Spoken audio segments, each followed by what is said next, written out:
Hi everyone. Today we're looking at the Scrum Master role.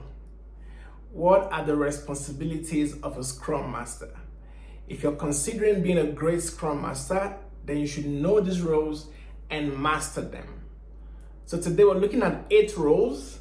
The first one is to establish the Scrum framework.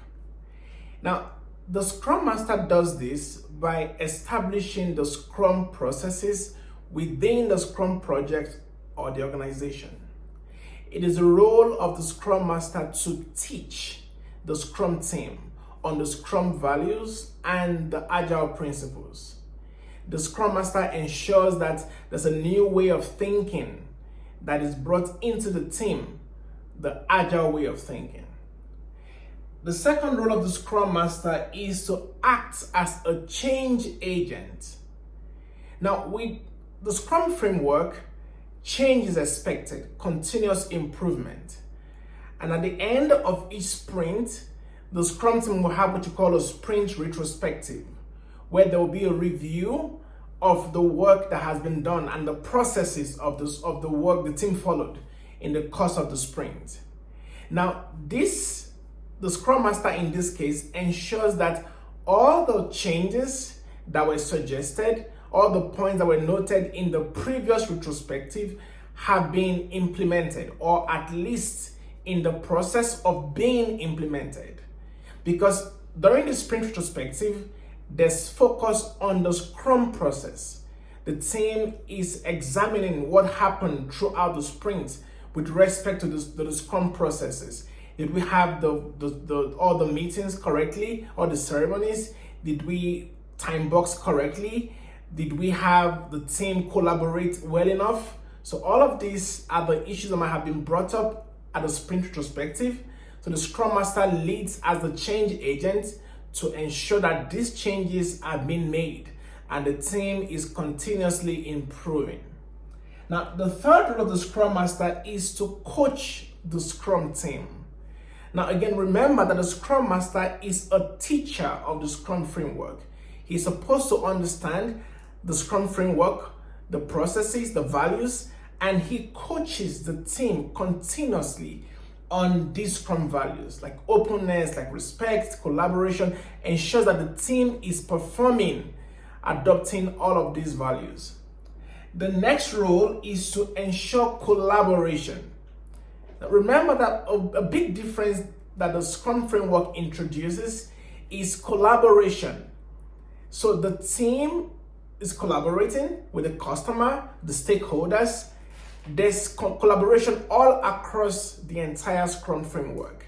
Now, the Scrum Master ensures that this collaboration is taking place. For example, in a software development team, developers might tend to work in silos, and this happens even in non-IT environments where people prefer to work in silos. So the Scrum Master ensures that there's collaboration, and he does this through teaching, training, and several other means. The next role is to remove impediments. Now, in the course of the sprint, there could be blockers that interfere with the team delivering the sprint goal.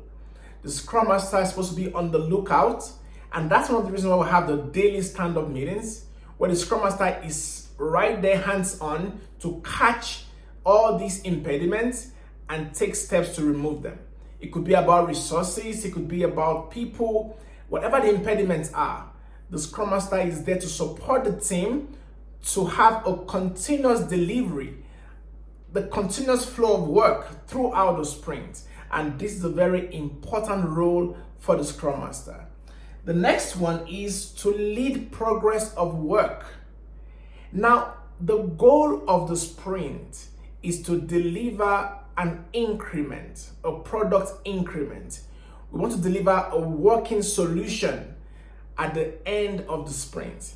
Now, the Scrum Master is the leader of this progress. Now, remember that in the Scrum framework, there is no hierarchy. The Scrum Master is not higher than the rest of the team. There's collaboration. That's what we have in the Scrum framework. But he leads this progress. And again, one of the ways he does that is during the daily stand-ups and the daily interaction with the team members. He leads the process of the work to ensure that at the end of the sprint, we have a shippable or a working solution. The next one here is to moderate the Scrum event, and this is critical. It's a very important role for the Scrum Master to facilitate all the Scrum events. Now, there are 5 major Scrum events: the sprint itself, the sprint planning, the daily stand-up, the sprint review, and the sprint retrospective. The Scrum Master is supposed to be present at all these events and facilitate the meetings. And the final one is to guard the Scrum team. Now, the Scrum Master is seen as the protector of the Scrum framework. In many cases, during a sprint, the stakeholders, the PO, could try to introduce user stories that were not decided before the sprint. And that could be a problem in itself. What you want in a typical Scrum team is for the team to be committed to the sprint goal. So the Scrum Master protects the team from unnecessary interference from the PO, from external forces. He even protects the team from itself, because sometimes the team could be its own hindrance. The Scrum Master looks out for all these blockers, these impediments, and he removes them. So he guards the team, ensuring that the team is focused on delivering a working solution, the sprint goal, the increment that was designated for that sprint. So I hope this video helps. I'll bring you more tips on a great and effective Scrum Master in the next video. Bye.